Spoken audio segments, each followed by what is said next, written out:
బాబు వస్తే జాబ్ వస్తుంది అన్నాడు. ఎవరికి వచ్చింది? చంద్రబాబు గారి కొడుకు లోకేష్కు మాత్రమే వచ్చింది. ఒకటి కాదు, రెండు కాదు, ఏకంగా 3 శాఖలకు మంత్రిని చేశాడు లోకేష్ని. ఈ పప్పు గారికి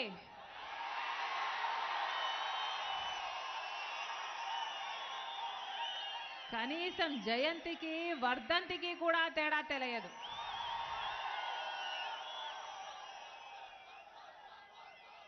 ఆలు కూడా రావు కానీ అగ్రతాంబూలం మాత్రం నాకే అన్నాడట ఒకడు. ఒక్క ఎన్నిక కూడా గెలవలేదు. ఏ అర్హత ఉందని, ఏ అనుభవం ఉందని ఏకంగా 1 కాదు 2 కాదు 3 మంత్రి పదవులు అప్పగించారు. చంద్రబాబు గారిని అడుగుతున్నాం, ఇది పుత్రవాత్సల్యం కాదా? చంద్రబాబు గారి కొడుకేమో 3 ఉద్యోగాలు, మామూలు ప్రజలకేమో ఉద్యోగాలు లేవు, ఉద్యోగ నోటిఫికేషన్లు కూడా లేవు.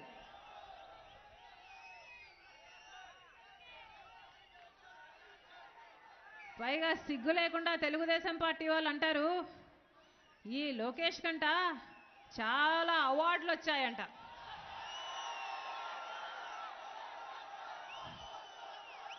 ఈ పప్పు గారికి అవార్డులు ఇచ్చారట.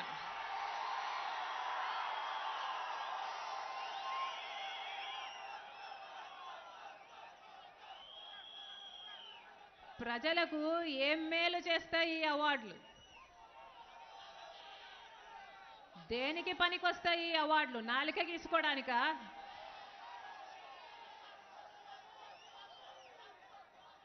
అవతల తెలంగాణలో కేసీఆర్ గారి కొడుకు కేటీఆర్ గారు ఐటీ శాఖ మంత్రి అయ్యాడని ఈయన కూడా నాకు అదే కావాలని ఇప్పించుకున్నాడు.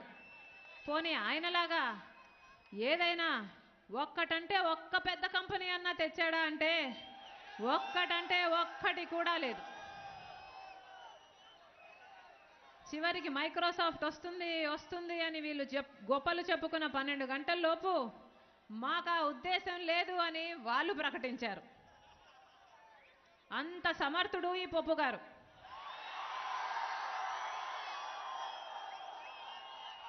పోనీ మంచి చేయకపోయాడు,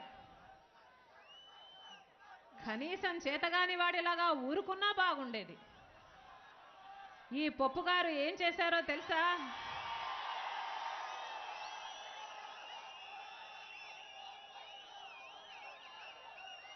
ప్రభుత్వం దగ్గర మాత్రమే ఉండాల్సిన సమాచారం అంటే ప్రజలకు సంబంధించిన Aadhaar details, bank details, voter details లాంటివి దొంగలించి తనకు కావాల్సిన ప్రైవేట్ కంపెనీలకు ఇచ్చేసుకున్నాడు. ఆవు చేనులో మేస్తే దూడ గట్టు మీద మేస్తుందా అని ఒక సామెత.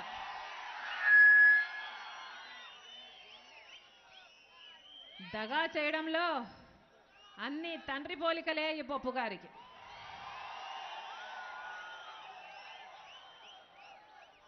ఈయన చేసిన దిక్కుమాలిన పనికి ఈరోజు ఏ కుటుంబంలో ఎంతమంది ఆడపిల్లలు ఉన్నారు, ఏ బ్యాంక్ అకౌంట్లో ఎంత డబ్బు ఉంది అని అన్న అతి సున్నితమైన సమాచారం కాస్త బయట బజార్లో పడింది.